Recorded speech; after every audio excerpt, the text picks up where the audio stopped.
అందరికీ నమస్కారం. ఈరోజు ఉదయం మీరు చూశారు, జనసేన పార్టీలో నాకున్న పదవి బాధ్యతలకి క్రియాశీలక సభ్యత్వానికి రాజీనామా చేశాను. ఇప్పుడు నేను మాట్లాడుతున్న మాటలన్నీ కూడా ఏదో ఆవేశంతోనో లేకపోతే సీటు రాలేదనేటువంటి అసంతృప్తితోనో మాట్లాడేటువంటి మాటలు కావు. నేను మాట్లాడే ప్రతి మాట కూడా ఎంతో ఆలోచనతో, ముందు చూపుతోనే మాట్లాడుతా ఉన్నా. నాయకుడంటే ఒక నమ్మకం, ఒక భరోసా, భవిష్యత్తుని ఇచ్చేవాడిని నాయకుడు అంటారు. నటించేవాడు ఎప్పటికీ కూడా నాయకుడు కాలేడు. ముఖ్యంగా రాజకీయాల్లో నటించేటువంటి వ్యక్తి ఎప్పటికీ ఎవ్వరికి భరోసా ఇవ్వలేరు. చాలామందికి నాయకత్వం యొక్క అర్థం తెలియకపోవచ్చు. అది తెలుసుకున్నప్పుడు మాత్రమే రాజకీయ పార్టీలు పెట్టాలి. మేమందరం కూడా పవన్ కళ్యాణ్ గారిని, జనసేన పార్టీని నమ్మి అడుగులు వేశాం. కొత్త తరానికి బాటలు వేస్తారని విశ్వసించాం. వారు ఏం మాట్లాడినా, ఎలా ప్రవర్తించినా రాజకీయాల్లో మార్పు తీసుకువస్తారని, కొత్త తరం నాయకత్వాన్ని ప్రోత్సహిస్తారని, తయారు చేస్తారని నమ్మాం. గుడ్డిగా అడుగులు వేశాం. ముఖ్యంగా యువ రక్తం పవన్ కళ్యాణ్ గారు ఏదో చేస్తారని, మార్పు తీసుకువస్తారని, 2014లో పోటీ చేయకపోయినా 2019లో పోటీ చేసి ఒక్క స్థానంలోనే గెలుపొందిన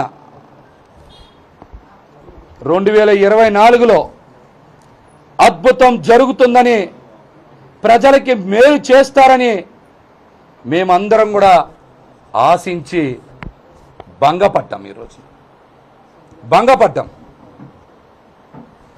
జరుగుతున్నది ఏంటో, జరిగిందేంటో మాకెవరికి అర్థం కాక పిచ్చెక్కి మేము జుట్లు పీక్కుంటా ఉన్నాం. కానీ మా నాయకుల్లో మాత్రం స్పందన లేదు. ముఖ్యంగా మా నాయకులు పవన్ కళ్యాణ్ గారు రాష్ట్ర ప్రజలకి, అదేవిధంగా కాపు సామాజిక వర్గానికి, కాపు యువతకి, నాలాంటి కొత్త తరం రాజకీయ నాయకులకి నిస్వార్థంగా ప్రజలకి సేవ చేయాలని వచ్చేటువంటి కొత్త తరం రాజకీయ నాయకులకి ఆయన సమాధానం చెప్పాలి. అలాగే ఇప్పుడు నేను చెప్తున్నటువంటి ప్రతి ఒక్కరు కూడా పవన్ కళ్యాణ్ గారి నిజస్వరూపం కూడా తెలుసుకోవాలి. ఆయన ఆలోచనలు ఏ విధంగా ఉంటాయి అని ప్రతి ఒక్కరు కూడా అర్థం చేసుకోవాలి. రాజకీయాల్లోకి ఎవరైనా సేవ చేయాలని వస్తారు, పేరు ప్రతిష్టలు సంపాదించాలని వస్తారు, 10 కాలాల పాటు ప్రజల హృదయాల్లో ఉండాలనుకుంటారు. కానీ మా నాయకుడిని చూసిన తర్వాత మేడి పండు చూడ మేలిమై ఉండను, పొట్ట విప్పి చూడ పురుగులుండను అన్నది. ఎవరైనా రాజకీయాల్లోకి వస్తే ప్రజల కోసం, భవిష్యత్తు కోసం మంచి చెయ్యాలని వస్తారు. కానీ మనం దేనికి వచ్చాం, ఎందుకు వచ్చాం, ఏం చెయ్యబోతా ఉన్నామని ఆయనకైనా అర్థమవుతుందో లేదో మాకైతే అర్థం కావట్లా. మేము నిలువెల్ల ఒక పాషాణ హృదయంతో ప్రయాణం చేస్తున్నామని, స్వార్థపరులతో ప్రయాణం చేస్తున్నామని అర్థం అవల. ఇన్నాళ్ళు ఇటువంటి స్వార్థ రాజకీయ ప్రయోజనాల కోసం పనిచేసే వ్యక్తితో ప్రయాణం చేశామా అని మా మీద మాకే జాలి దయతో పాటు అసహ్యం కూడా వేస్తున్నాయి. మా మీద మాకు అసహ్యం కూడా వేస్తున్నాయి. రాజకీయ పార్టీలు ఏర్పాటు చేశారంటే ఖచ్చితంగా ప్రజాస్వామ్యబద్ధంగా ప్రజలకి సేవ చేస్తారని, అందరికీ అండగా నిలబడతారని, అందమైన భవిష్యత్తుని ఇస్తారని నమ్ముతాం. కానీ ఏనాడు పార్టీ నిర్మాణం మీద కానీ, కేడర్ మీద కానీ, యువత మీద కానీ, వీర మహిళల భవిష్యత్తు మీద కానీ దృష్టి సారించకపోవడం రాజకీయాల పట్ల వారికి ఉన్నటువంటి నైజాన్ని ప్రతి ఒక్కరు కూడా తెలియజేస్తుంది. అన్ని తాత్కాలికమే, అంతా నటనే. మేము గుర్తించలేకపోయాం.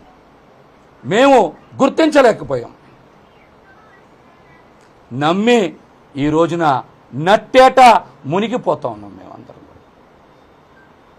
నమ్మి నట్టేట మునిగిపోయాం. ప్రజలు జనసేన పార్టీ నాయకుల కన్నా, జన సైనికుల కన్నా, వీర మహిళల కన్నా చాలా తెలివైన వాళ్ళు. మేమే అమాయకులం. మేము అనుకునేవాళ్ళం పవన్ కళ్యాణ్ గారి సిద్ధాంతాలు, భావజాలం ప్రజల అర్థం చేసుకోవడంలో కాస్త వెనకబడ్డారేమో, మేమే వాళ్ళకి బాగా తెలియజేద్దాం అని అనేక సార్లు ప్రయత్నం చేసినా ప్రజల్ని నమ్మించలేకపోయాం. ప్రజలకి పవన్ కళ్యాణ్ గారి గురించి బాగా తెలుసు. అందుకనే వారు 5 సంవత్సరాల ముందున్నారు మాకన్నా. ప్రజలు మాకన్నా 5 సంవత్సరాల ముందున్నారు. వాళ్ళు చాలా తెలివైన వాళ్ళు. అందుకనే 2019లోనే మమ్మల్ని ఓడించారు. మా పార్టీ అధ్యక్షులు పవన్ కళ్యాణ్ గారిని కూడా 2 చోట్ల చిత్తు చేశారు వాళ్ళు. అంటే ప్రజలు తెలివైన వాళ్ళ, పార్టీని నమ్మిన నాయకులు, వీర మహిళలు, సైనికులు తెలివైన వాళ్ళ, ముందు చూపు ఎవరికుంది? మేము ఎంత నమ్మకం కలిగించాలని ప్రజల్లో ప్రయత్నం చేసినా నమ్మకం రాలేదంటే వారికి చాలా దూరదృష్టి ఉంది. ప్రతిసారి మాట్లాడే పవన్ కళ్యాణ్ గారు 25 కేజీల బియ్యం కాదు, 25 సంవత్సరాల భవిష్యత్తు కోసం పార్టీ అన్నారు కదా. పట్టుమని 25 సీట్లు కూడా ఎందుకు ఇవ్వలేకపోయారు? 25 రోజుల తర్వాత ఈ పార్టీ భవిష్యత్తు ఏంటి కనీసం మీరైనా చెప్పగలరా? పదే చెప్పేవాళ్ళు కదా, ఎక్కడ పడితే అక్కడ. 25 కేజీల బియ్యం కాదు, 25 సంవత్సరాల భవిష్యత్తు నేను అందిస్తా అన్నారు. 25 రోజుల తర్వాత జనసేన పార్టీ భవిష్యత్తు ఏంటో మీరు చెప్పగలరా? చెప్పగలరా? మాకైతే చాలా స్పష్టంగా అర్థమవుతుంది. 21 సీట్లతో రాష్ట్ర ప్రజలకి, జనసేన పార్టీకి మీరు ఏం భవిష్యత్తు ఇవ్వగలరు? ముందు దీని మీద సమాధానం చెప్పండి. రాష్ట్ర ప్రజలకి మంచి చేయడం పక్క నుంచి జనసేన పార్టీని నమ్ముకున్న, జనసేన పార్టీ ద్వారా రాజకీయ భవిష్యత్తుని కోరుకున్న వారికి మీరు సమాధానం చెప్పాలి. 21 సీట్లతో మీరు ఎవరికి భవిష్యత్తు ఇస్తారు? 25 సంవత్సరాల భవిష్యత్తు ఇవ్వగలరా? కనీసం ఆ నమ్మకం మీకన్నా ఉందా? మేమందరం జనసేన పార్టీలో ఇష్టపడి, కష్టపడి పనిచేశాం. మీ స్వార్థానికి మా కుటుంబాలన్నీ బలైపోతా ఉన్నాయి. మీకు మమ్మల్ని చూసి నవ్వులాటగా ఉండొచ్చు, కానీ మా కుటుంబాలు కన్నీరు కారుస్తున్నాయి. చాలాసార్లు అనుకున్నాం, మీకు తెలియక పార్టీలో ఎవరు పడితే వారి ఇష్టానుసారం నిర్ణయాలు తీసుకుంటున్నారు, మీకు తెలియనివ్వడం లేదని, మీ దగ్గరకు మమ్మల్ని రానియడం లేదని అపోహపడ్డాం. ఆ పనులన్నీ మీ ఆదేశానుసారమే మీరు చెప్పినట్టే వాళ్ళందరూ చేశారని మేము అర్థం చేసుకోలేకపోయాం.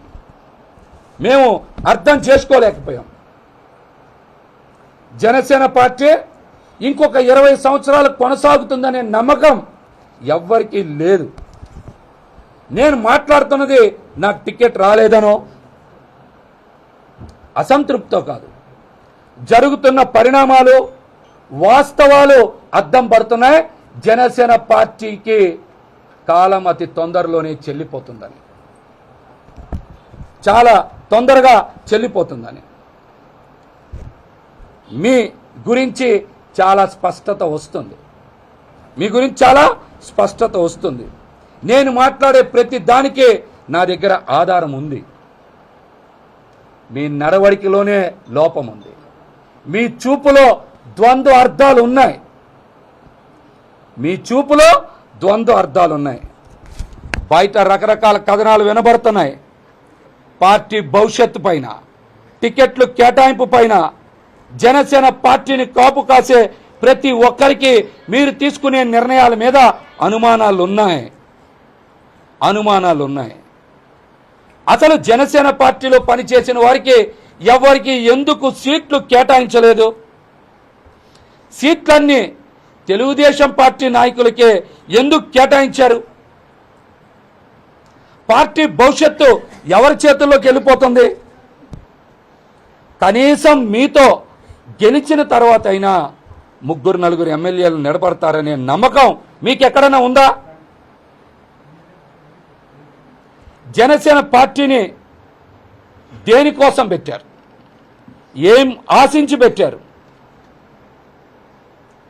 ఇందులో మీ స్వార్థ ప్రయోజనాలు దాగున్నాయనేటువంటిది చాలా స్పష్టం.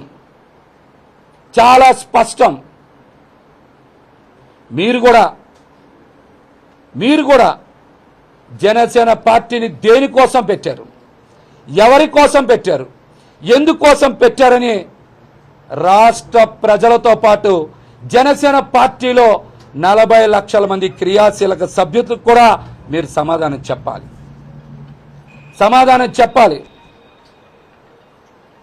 పార్టీ పెట్టింది రాష్ట్ర ప్రయోజనాల కోసమో, ప్రజల ప్రయోజనాల కోసమో కాదు, వ్యక్తిగత ప్రయోజనాలే చాలా ముఖ్యమని చాలా స్పష్టంగా తెలుస్తున్నాయి. దీని మీద నా దగ్గర కొన్ని ఆధారాలు ఉన్నాయి. అవన్నీ కూడా బయట పెడతా. ముఖ్యంగా మిమ్మల్ని కాపు సామాజిక వర్గాన్ని మీరు బలిస్తా ఉన్నారు. సార్, నేను మిమ్మల్ని రిక్వెస్ట్ చేస్తున్నా, కాపు సామాజిక వర్గం వారు అమాయకులు. వారు మీరంటే పిచ్చి. మీరు ఏం చేసినా వాళ్ళు మీకు మద్దతు ఇస్తున్నారనేటువంటి ఒక అవకాశవాదాన్ని తీసుకొని వాళ్ళని బలి చేయొద్దు, కాపు యువతని నాశనం చెయ్యొద్దని మిమ్మల్ని నా కన్నీటితో అభ్యర్థిస్తున్నా.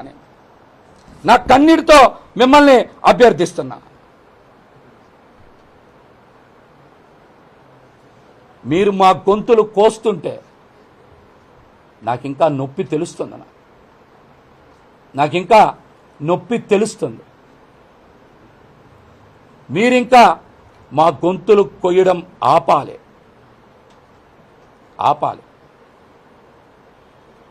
దయచేసి మిమ్మల్ని కోరుకుంటున్నా, మీరు మా జీవితాలతో, మా కుటుంబాలతో మిమ్మల్ని నిస్వార్థంగా నమ్మి ప్రయాణం చేసేటువంటి మా పెద్దన్నల్ని బలి చేయొద్దని మిమ్మల్ని అభ్యర్థిస్తున్నా. మేము రాజకీయాల్లోకి వచ్చి ఆస్తులు అమ్ముకున్నాం. మీరు ఆస్తులు కొనుక్కున్నారు.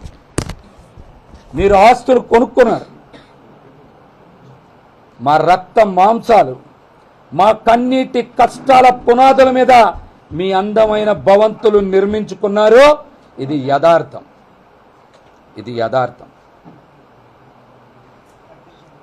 దీనికి కూడా కొన్ని ఆధారాలు ఉన్నాయి.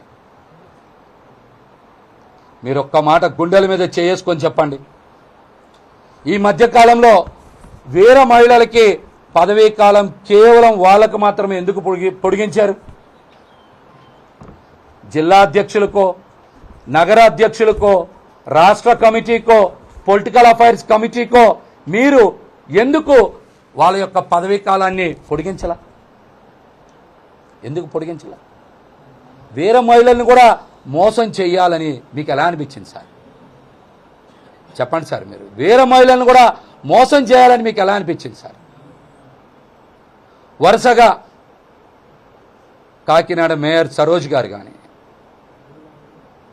అదేవిధంగా విశాఖపట్నంలో ఒక ఎమ్మెల్సీ, మహిళా ఎమ్మెల్సీ గారు కానీ, శేషకుమారి గారు కానీ వరుసగా బయటకు వచ్చి జనసేన పార్టీలో జరుగుతున్నటువంటి అక్రమాలని, బ్రోకర్ల గురించి మాట్లాడుతుంటే ప్రజల్ని పక్కదారి పట్టించడానికే కదా మీరు 10 మంది మహిళల్ని పిలిచి వేరే మహిళలకి పదవీ కాలాన్ని పొడిగించారు. అంతకుముందు ఎప్పుడు గుర్తు రాలేదే మీకు? అంతకుముందు ఎప్పుడు వాళ్ళని పిలిచి ఫోటోలు దిగలేదే? మహిళా దినోత్సవం రోజు కూడా మీరు వాళ్ళని కలవలేదే? వాళ్ళతో ఫోటోలు దిగలేదే? మొన్న చాలామంది మహిళా నాయకులు బయటకు వచ్చి జనసేన పార్టీ మీద వరుసగా విమర్శలు చేస్తున్నారు కదా సార్. మీరు ప్రజల్ని పక్కదారి పట్టించాలి, మహిళల్ని ఏమార్చాలి అని మిమ్మల్ని నిస్వార్థంగా ప్రేమించిన వాళ్ళకు కూడా 4 కాగితాలు ఇచ్చి ఈ సమయంలో మోసం చేసిన మాట నిజం కాదా? మోసం చేసిన మాట నిజం కాదా? మీ ట్విట్టర్లో స్వయంగా 20/4/2018 మీ ట్విట్టర్లో స్వయంగా 20/4/2018 మీ కన్న తల్లిగారైన అంజనమ్మ గారిని ఒక ప్రముఖ ఛానల్తో పాటు సుజనా చౌదరి గారిని ఆయన బినామీ ఆ ఛానల్కి ఫండింగ్ చేస్తూ ఉన్నాయి. నా తల్లిని దూషించారు, మీరు తప్పనిసరిగా తీవ్ర పరిణామాలు ఎదుర్కోవాల్సి వస్తుందని హెచ్చరించారు కదా. అటువంటి వ్యక్తికి, మీ తల్లిగారిని దూషించినటువంటి వ్యక్తికి మీరు టికెట్ ఇప్పించి ఆయన గెలుపులో భాగస్వామ్యం అవుతామని మీరు హామీ ఇచ్చారంటే మిమ్మల్ని ఏమనుకోవాలి? మిమ్మల్ని ఏ విధంగా చూడాలి? మిమ్మల్ని ఏ విధంగా చూడాలి?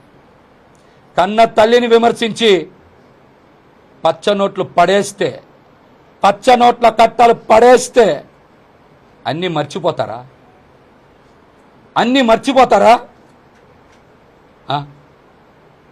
మీరు కూడా చెప్పుకోవాల్సి వస్తుంది దీనికి సమాధానం. ఈ అంశానికి కూడా మీరు సమాధానం చెప్పుకోవాల్సి వస్తుంది.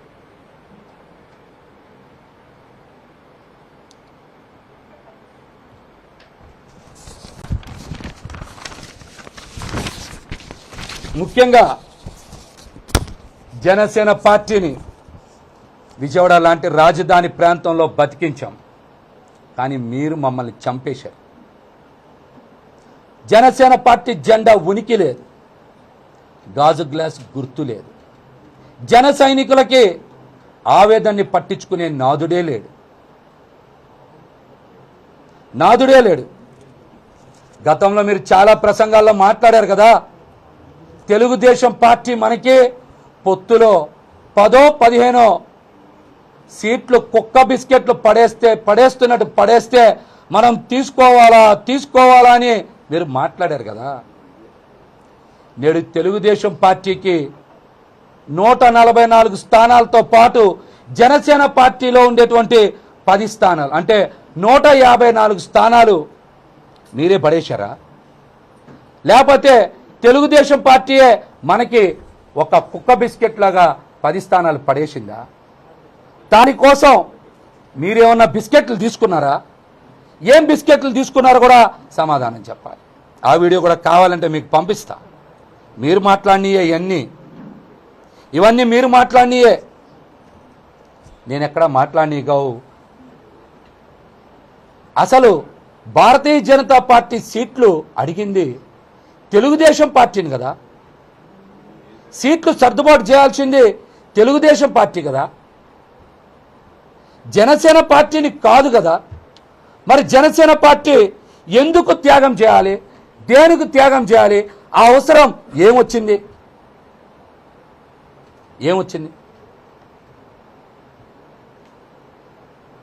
సమాధానం చెప్పండి దీనికి. నేను ఒక్కనే త్యాగం చేస్తే సరిపోతుందా? 21 సీట్లు 22 తీసుకుంటే పొత్తు ధర్మం పాటించినట్ట? 22 సీట్లు 24 సీట్లు తీసుకుంటే పొత్తు ధర్మం ఏమన్నా చెడిపోద్దా? 7 సీట్లను భారతీయ జనతా పార్టీ 10 తీసుకోవచ్చు. 4-5 ఎంపీ స్థానాలంటే 6-7 ఎంపీ స్థానాలు తీసుకోవచ్చు. జనసేన పార్టీ మాత్రమే 3 అంటే 2కు పడాలి, 24 అంటే 21కి రావాలి. పొత్తు ధర్మం తెలుగుదేశం పార్టీకి భారతీయ జనతా పార్టీకి లేదా? ఒక్క జనసేన పార్టీకి, పవన్ కళ్యాణ్ గారికి, జనసేన నాయకులకేనా పొత్తు ధర్మం అంటే? దానికి కూడా ఒక కట్టుకథ చెప్పారే.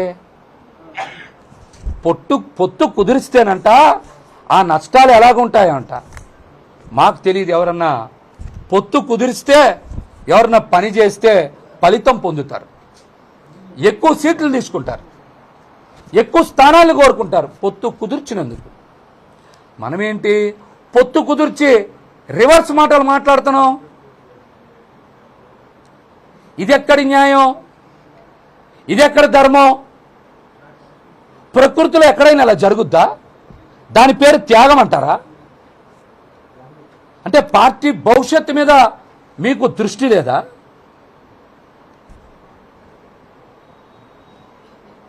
కృష్ణా గుంటూరు జిల్లాల్లో జనసేన పార్టీ నుంచి పోటీ చేయడానికి ఒక్కడంటే ఒక్క కాపు నాయకుడు దొరకలేదా? పోనీ దీనికి సమాధానం చెప్పండి. కృష్ణా గుంటూరు జిల్లాల్లో పోటీ చేయడానికి జనసేన పార్టీ నుంచి ఒక్క కాపు నాయకుడు దొరకలేదా?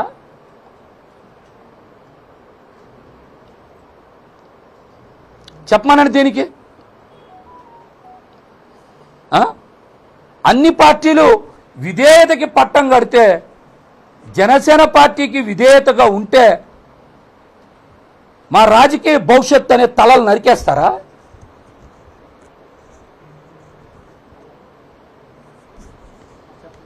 కసాయి వాడి కన్నా ఎక్కడన్నా కనికరం ఉంటుంది, కానీ కష్టపడి మిమ్మల్ని అందరూ వదిలేసిన, మిమ్మల్ని ఎన్ని విమర్శలు చేసినా, మిమ్మల్ని పట్టించుకోకపోయినా మీ పట్ల విధేయతతో, నిబద్ధతతో ఉన్నందుకు కనీసం మా మీద కనికరం లేదే. మమ్మల్ని పరామర్శించాలని కనీసం అనిపించలేదే. మమ్మల్ని అంటే నన్ను ఒక్కడిని కాదు, చాలామంది నాయకుల్ని. మీ మనసు ఇంత పాషాణ హృదయంలా ఉంటుందని ఎవరన్నా ఊహిస్తామన్నా? ఇంతకన్నా ఘోరం ఏమన్నా ఉంటుందా? 21 మంది అసెంబ్లీ సీట్లు, 2 పార్లమెంట్లో జనసేన పార్టీ కోసం కేటాయించిన స్థానాలు ఎన్ని? 7, 8 జనసేన పార్టీ ఆ 21లో, 1 పార్లమెంట్. మిగతా అన్నీ కూడా మెజార్టీ స్థానాలు తెలుగుదేశం పార్టీకి కేటాయించినాయే కదా. ఎన్నికల ఫలితాల తర్వాత ఇతర పార్టీల నుంచి వచ్చిన నాయకులు మీతో కలిసి మీ వెనకాల ఉంటారా?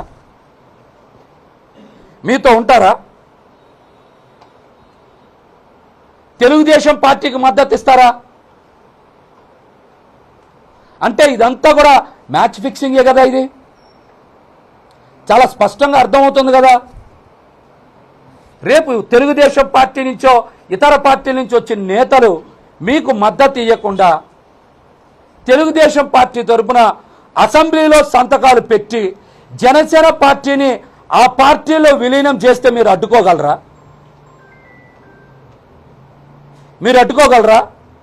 ఇదంతా మీకు అవగాహన లేకుండా జరుగుతుందా?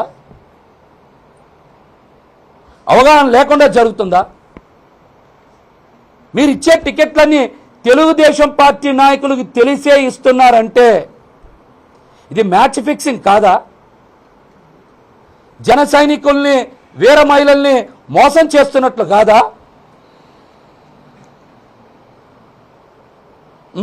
మోసం చేస్తున్నట్లు కాదా? ఖచ్చితంగా రాబోయే 6 నెలల్లోనో 12 నెలల్లోనో జనసేన పార్టీ అడ్రస్ గల్లంత అవుతుంది. అది మీ చేతుల్లో నుంచి కావాలనే తెలుగుదేశం పార్టీ చేతికి ఇచ్చేశారు.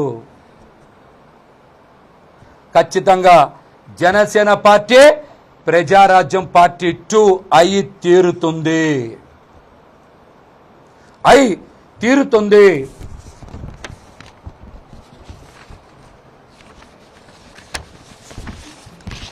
అట్లాగే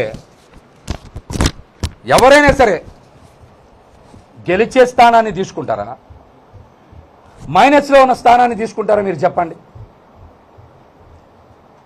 పశ్చిమ నియోజకవర్గం, తెనాలి నియోజకవర్గం మీరు సర్వేలు నిర్వహించారు కదా. తెనాలి మైనస్లో ఉందని మీకు తెలుసు కదా. విజయవాడ వెస్ట్ సర్వే మీరే కదా చేశారు, ప్లస్లో ఉందని మీకు తెలుసు కదా. నిజంగా యువ రక్తాన్ని ప్రోత్సహించే వాళ్ళు అయితే మీరు తెనాలినే త్యాగం చేయొచ్చుగా, తెనాలి త్యాగం చేయొచ్చుగా. త్యాగాలకి బీసీలే కావాలా? కమ్మవారి త్యాగాలకి పనికిరారా? త్యాగాలకి బీసీలే కావాలా? కమ్మవారి త్యాగాలకి పనికిరారా? మంగళగిరి స్థానం బీసీల నుంచి తీసుకొని కమ్మ సామాజిక వర్గానికి ఇవ్వలేదా? విజయవాడ వెస్ట్ బీసీల నుంచి తీసుకొని కమ్మ సామాజిక వర్గానికి ఇయ్యలేదా? అంటే త్యాగాలు చేయడానికి బీసీలే కావాలా? ఏ త్యాగాలకి కమ్మ సామాజిక వర్గం పనికిరాదా?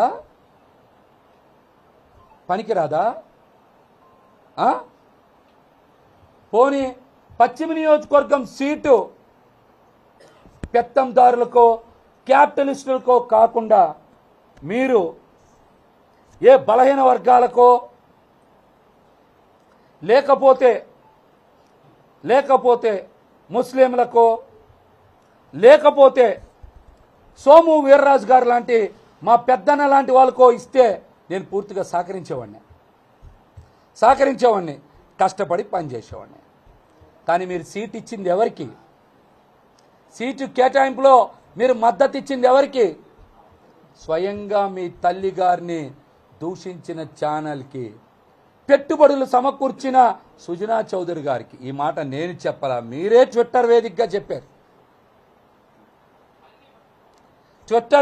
మీరే చెప్పారు. రాష్ట్రంలో పద్మశాలీలకి తెలుగుదేశం పార్టీ కూడా ఎక్కడ ఎందుకు సీటు కేటాయించాలా? మంగళగిరి స్థానం తీసుకున్నారు కదా, మరొక దగ్గర కేటాయిస్తే బాగుండేది కదా.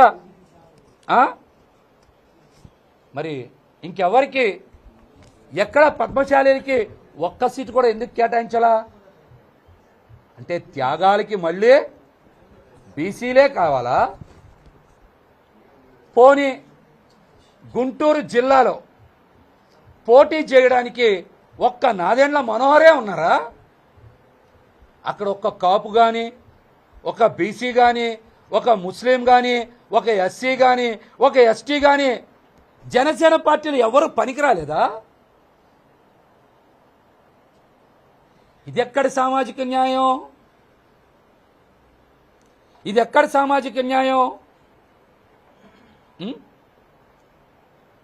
విజయవాడ వెస్ట్లో బీసీలు, ముస్లింలు, ఇతర వర్గాలు త్యాగం చేస్తే అసలు ఈ నియోజకవర్గానికి సంబంధం లేనటువంటి కమ్మ సామాజిక వర్గం వారు పోటీ చేస్తే మేమే త్యాగాలు చేయాలి, మా బీసీలే త్యాగం చేయాలి. దీన్ని పొత్తు ధర్మం అనాలి, అంతేనా? ఇది పోనీ న్యాయమేనా? చెప్పండి, ఇది న్యాయమేనా? నేను చాలా స్పష్టంగా చెప్తున్నా. ఇంకో మాట కూడా, మా పార్టీ సిద్ధాంతాలని పవన్ కళ్యాణ్ గారు పాటించట్లేదు. కులాల మధ్య గొడవలు పెట్టాలని చూస్తున్నారు. అందుకనే కావాలని ఒక సామాజిక వర్గానికి సీట్లు కేటాయించి బీసీలని దూరంగా పెట్టారు. ఇది రాజకీయ కుట్రలో భాగమే. ఎందుకో తెలుసా? పవన్ కళ్యాణ్ గారు పొత్తు ధర్మంలో భాగంగా తీసుకున్న 24 సీట్లని 3 ఎంపీ సీట్లని కాపు సామాజిక వర్గం ఎక్కడా హర్షించలా, మద్దతు ఇవ్వాలా. పవన్ కళ్యాణ్ గారిని తీవ్ర స్థాయిలో విమర్శలు చేశారు. వారు ఏంటి ఇటువంటి నిర్ణయం తీసుకున్నారని వారు ఆవేదన వ్యక్తం చేశారు. సోషల్ మీడియాలో కానీ బహిరంగంగా కానీ పవన్ కళ్యాణ్ గారి మీద పెద్ద ఎత్తున విమర్శలు చేశారు. 24 సీట్లు తీసుకోవడం పొత్తు ధర్మం కాదు, పార్టీ భవిష్యత్తు ఇబ్బందుల్లోకి నెట్టివేయబడుతుంది, మీరు తీసుకున్న నిర్ణయం తప్పు అని ముక్త కంఠంతో కాపు సామాజిక వర్గంలో చాలా మంది వ్యతిరేకించారు. కాపులు దూరం అయ్యారు. కాపులు మద్దతు ఇవ్వట్లేదు. కాపులు మద్దతు ఇవ్వకపోతే ఓటు బ్యాంక్ మనకి రాదు. ఓటు బ్యాంక్ మనకి రాకపోతే మన ఆర్థిక ప్రయోజనాలు దెబ్బతింటాయి, నాకు రావాల్సిన ఆర్థిక వనరులు దెబ్బతింటాయనే పవన్ కళ్యాణ్ గారు కులాల మధ్య గొడవలు పెట్టాలని ఒక కుట్రకి తెరలేపారు. అందుకనే బీసీ సామాజిక వర్గానికి ఎక్కడా సీట్లు కేటాయించలేదు. స్వయంగా ఆయన నోటుతో చెప్పినప్పుడు 2023 మార్చి 11 అనుకుంటా ఆ రోజున ఆయన నోటితో చెప్పిన ఏ ఒక్క బీసీ నాయకుడికి సీటు ఇవ్వాల, ఒక్క నాయకుడికి తప్పించి. ఇది కులాల మధ్య గొడవ పెట్టే కుట్రలో భాగంగానే ఇటువంటి పని చేశారు. బీసీలందరూ బయటకు వస్తారు, గట్టిగా మాట్లాడతారు. కాబట్టి వాళ్ళ మధ్య మా పెద్దన్నలకి మాకు మధ్య గొడవ పెట్టి రాజకీయంగా లబ్ధి పొందాలి, దూరమైన కాపుల్ని దగ్గర చేర్చుకోవాలనే కుట్ర ఇందులో స్పష్టంగా దాగుంది. ఈ కుట్రలో ఎవ్వరు కూడా పడద్దు. దయచేసి అందరూ సావధానంగా ఆలోచించండి.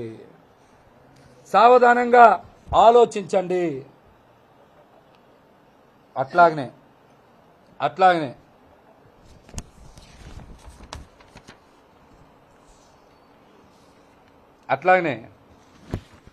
మీకు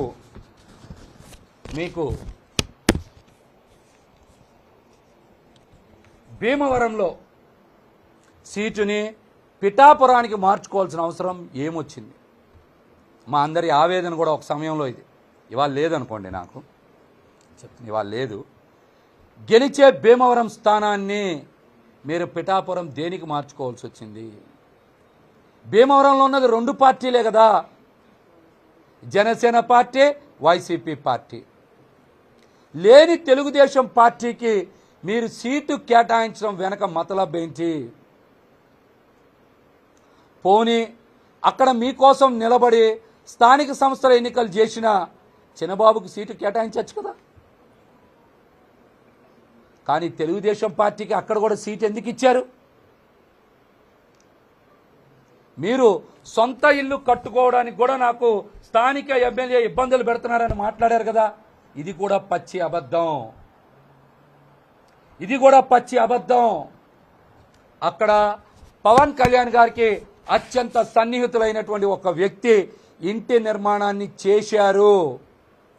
ఆ ఇల్లు గృహప్రవేశం చేస్తారని చెప్పి ఉదయ్ శ్రీనివాస్ అంటే టీ టైమ్ శ్రీనివాస్ పెద్ద ఎత్తున ప్రచారం చేసిన మాట వాస్తవం. మరి అట్లాంటి స్థానాన్ని వదులుకొని ఈ రోజున పిఠాపురం వెళ్ళి మనం గెలిపించండి అని మనం వేరే పార్టీ నేతని అభ్యర్థించాల్సిన కర్మ ఎందుకు పట్టింది? ఒక రాష్ట్ర అధ్యక్షులై ఉండి వేరే పార్టీ నేత కాళ్ళు పట్టుకోవాల్సిన అవసరం ఏమొచ్చింది?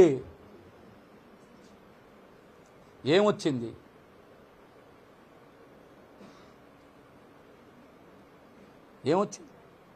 సాయంత్రం మళ్ళీ మా చిన్నబాబు గారు చెప్పచ్చు, రోజు మేము ఇద్దరం పక్కనే కూర్చునే వాళ్ళం ప్రతి మీటింగ్లో కూడా.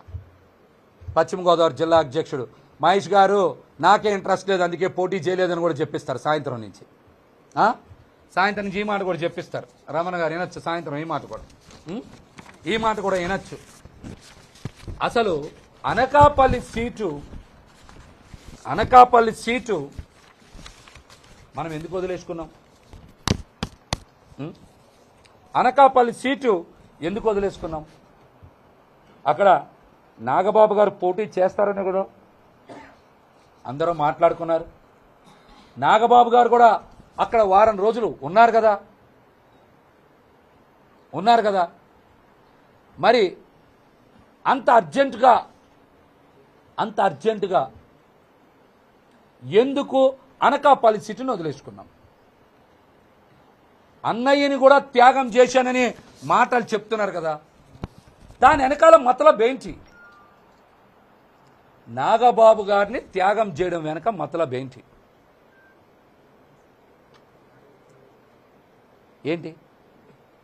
వారం రోజులు నాగబాబు గారు ఉన్నారు కదా అక్కడ. ఆ ప్రాంతంలో ఒక నేత, అనకాపల్లిలో పెద్ద ఎత్తున కంపెనీలు ఉన్నాయి, ఆ కంపెనీల దగ్గర ఫండ్స్ వసూలు చేయాలని నిర్ణయించుకొని కొన్ని కంపెనీలకి ఫోన్ చేశారు, కొంత డబ్బు వసూలు చేశారు. వారు కంప్లైంట్ పెడుతున్నారని తెలిసే కదా ఆ స్థానాన్ని వదులుకున్నారని పెద్ద ఎత్తున బయట మాట్లాడుకుంటున్నారు.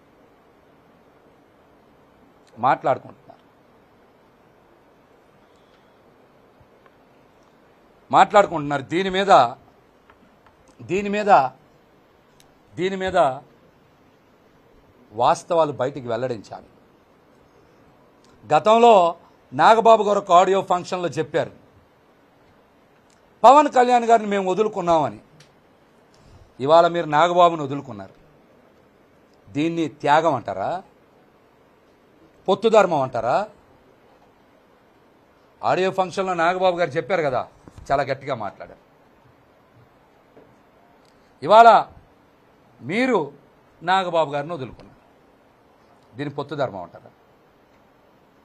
ఎక్కడైనా దీని పొత్తు ధర్మం అంటారా? చెప్పండి, ఎక్కడైనా పొత్తు ధర్మం అంటారా దీన్ని? చెప్పండి. నాదెండ్ల మనోహర్ గారు అనే ఒక వ్యక్తికి జనసేన పార్టీ బస్సునిచ్చారు.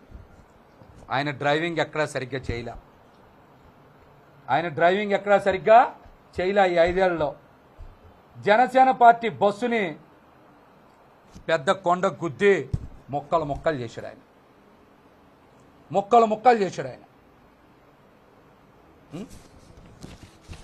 ఆ బస్సుని ముక్కలు చేస్తే నష్టపోయింది మేమేగా.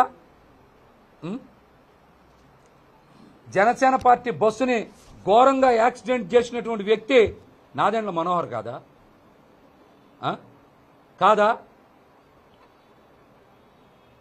5 సంవత్సరాల సుదీర్ఘ సమయంలో పార్టీని ఎందుకు మనం నిర్మాణం చేయలేకపోయాం?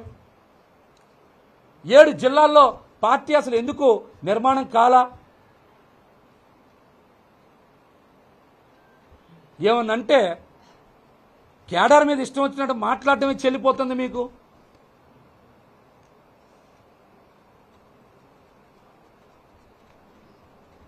రెండు సార్లు ఎమ్మెల్యే, సభాపతి, ముఖ్యమంత్రి గారి కుమారుడు, అట్లాంటి వ్యక్తి నాదెండ్ల మనోహర్ 5 సంవత్సరాల సుదీర్ఘ సమయంలో తన సొంత నియోజకవర్గంలో కూడా పార్టీని నిర్మాణం చేయలేకపోతే రాష్ట్రంలో పార్టీని బలోపేతం చేయగలరా?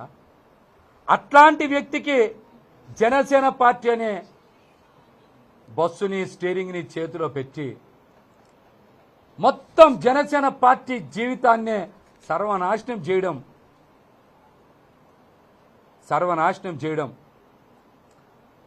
కావాలని చేయడమా, లేకపోతే తెలియక చేయడమా? దీన్ని ఎలా అర్థం చేసుకోవాలి? మిమ్మల్ని గుడ్డిగా నమ్మి నడుస్తున్నందుకు, మేము అమాయకులు అయినందుకు మీరు ఎట్లాంటి పనులు చేస్తారా? ఎట్లాంటి పనులు చేస్తారా? ఏ రోజైనా నాదెండ్ల మనోహర్ అనే వ్యక్తి తెనాల నుంచి పట్టుమని 10 మందిని పార్టీ కార్యాలయానికి తెచ్చారా? స్థానిక సంస్థల ఎన్నికలు చేశారా? తెనాల్లో తెచ్చారా? పోనీ స్థానిక సంస్థల ఎన్నికలు చేశారా? నాయకత్వాన్ని తెనాల్లో ఎక్కడైనా బలపరిచారా? వీటికి సమాధానం చెప్పండి. మీరు వీటికి సమాధానం చెప్పండి. జనసేన పార్టీలో నిబద్ధతకి విలువ లేదా? అన్నిటికీ మించి నిజాయితీతో మీతో ప్రయాణం చేస్తే మీరు నమ్మరా? వేరే పార్టీల్లో విధేయతకి పట్టం కడితే జనసేన పార్టీలో విధేయతకి ఉరితాడేశారు. వాళ్ళు పట్టం కట్టారు, మీరు ఉరితాడేశారు. విధేయతకి పట్టం అంటే తంగిరాల స్వామి గారి దగ్గర డబ్బులున్నాయా? కొలికలపూడి శ్రీనివాస్ గారి దగ్గర డబ్బులున్నాయా? కాగితపు కృష్ణప్రసాద్ గారి దగ్గర డబ్బులున్నాయా? వర్ల కుమార్ రాజా గారి దగ్గర డబ్బులున్నాయా? చాలా మంది దగ్గర డబ్బులు లేవు కదా. పార్టీ కోసం నిలబడి విధేయత చూపించినందుకే కదా టికెట్లు ఇచ్చారు వాళ్ళకి. మరి జనసేన పార్టీలో విధేయత చూపిస్తే కనీసం మాకు టికెట్లు కాదు కదా, మమ్మల్ని పట్టించుకునే నాదుడే ఎందుకు లేడు? మాతో పిలిచి మాట్లాడే తీరిక ఓపిక లేనప్పుడు మీరు పార్టీలు ఎందుకు పెట్టడం?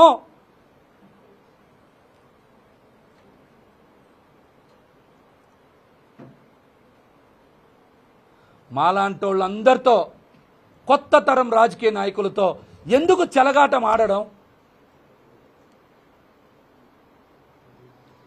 పొత్తంట 10 ఏళ్ళు బలంగా ఉండాలని కోరుకుంటున్నారంట.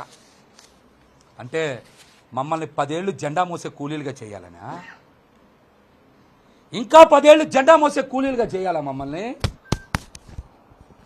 21లో ఎవరికి ఎన్ని స్థానాలు అందరికీ తెలుసు కదా. ఎవరికి ఎన్ని స్థానాలు తెలుసు కదా. అంటే 2024 తర్వాత 29, 34 వరకు మేము మా 2 భుజాల మీద 2 జెండాలు వేసుకొని అరిగిపోవాలా మేము? అంటే ఇప్పుడున్న నాయకుడిని ముఖ్యమంత్రి చేయడమే కాదు, వాళ్ళ కుటుంబంలో ఇంకెవరెవరిని ముఖ్యమంత్రి చేయాలో కూడా మీరే పేర్లు రాసిచ్చేయండి, చేసేస్తాం. జనసేన పార్టీలో ఉన్న పాపానికి మేము బానిసల్లా బతకాలా? జెండా కూలీల్లా బతకాలా?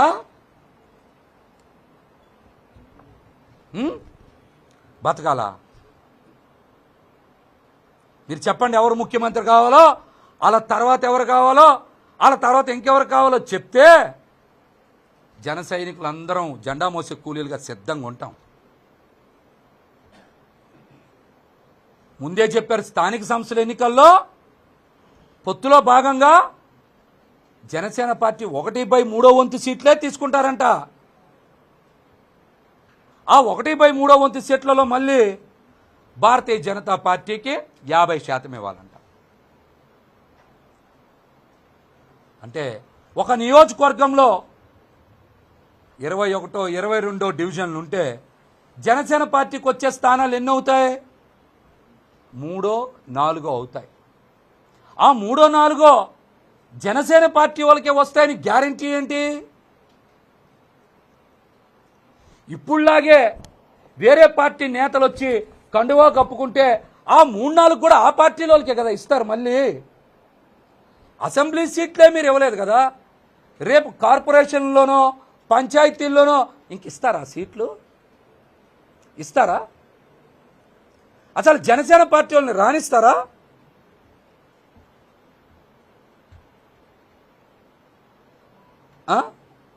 జనసేన పార్టీ కథ సమాప్తం అవదా?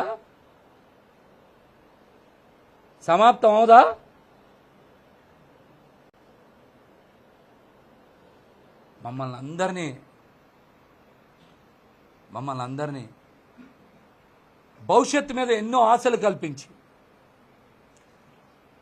మీలో ఒక చెగోవీరని చూసుకున్నాం, ఒక ఉద్యమకారుని చూసుకున్నాం.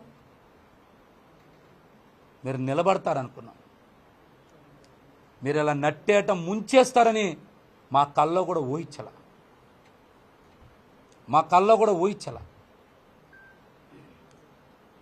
యువత భవిష్యత్తుకి మీరు అండగా నిలబడతారనుకున్నాం. మా కళల్ని ఇలా కాల రాసేస్తారని తెలిస్తే మీతో ఎందుకుంటాం? ఇదేదో పోతిని మా సీట్ రాలేదనో ఆవేదనతోనో మాట్లాడట్లా. నేను చెప్పే ప్రతి మాట కూడా నిజం. నేను చెప్పే ప్రతి మాట మీరు విశ్లేషణ చెయ్యండి. నా మీద సాయంత్రం నుంచో రేపటి నుంచో చాలామంది ప్రెస్ మీట్లు పెట్టచ్చు, ఇష్టానుసారం మాట్లాడచ్చు. ఇంకా మాట్లాడతా. నాదెండ్ల మనోహర్ లాంటి వ్యక్తి పశ్చిమ నియోజకవర్గంలో ఎవరెవరితో ప్రెస్ మీట్లు పెట్టిస్తున్నారో తెలుసు. వస్తా తెనాలి, పెడతా అక్కడే ప్రెస్ మీట్, అక్కడే మాట్లాడతా. చాలా వాస్తవాలు ఇంకా ఉన్నాయి, బయట పెడతా. అవలా ఇంకా అవలా. చిట్ట చివరిగా ఒకే ఒక్క మాట, దేనికి నాకు భయం లేదు. నేను చెప్పేయన్నీ నిజాలే అని నేను సంపూర్ణంగా నా గుండె మీద చెయ్యేసుకొని చెప్పగలను.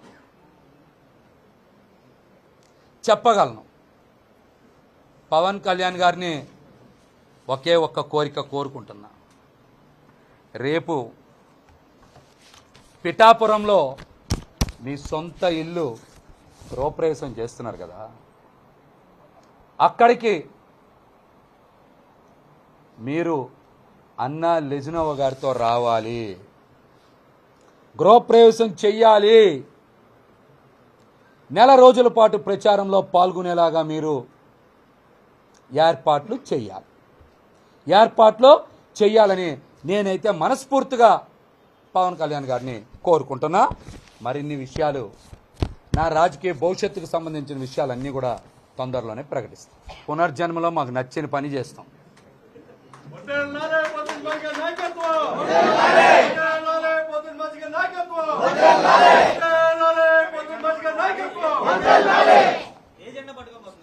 అన్నీ తెలుస్తాయి 2 రోజుల్లో. 3 జెండాలు మోసారు నిన్నటి వరకు అందరు. ఇంకేమో పెద్ద మ్యాటర్ ఏముంది, అంత ముందో 3 మోసాం, 6 మోసాం. ఇంతకన్నా ఏం మోయాలి? ఇంతకన్నా ఏం మోయాలి ఇంకా? Like and subscribe Eagle Media Works.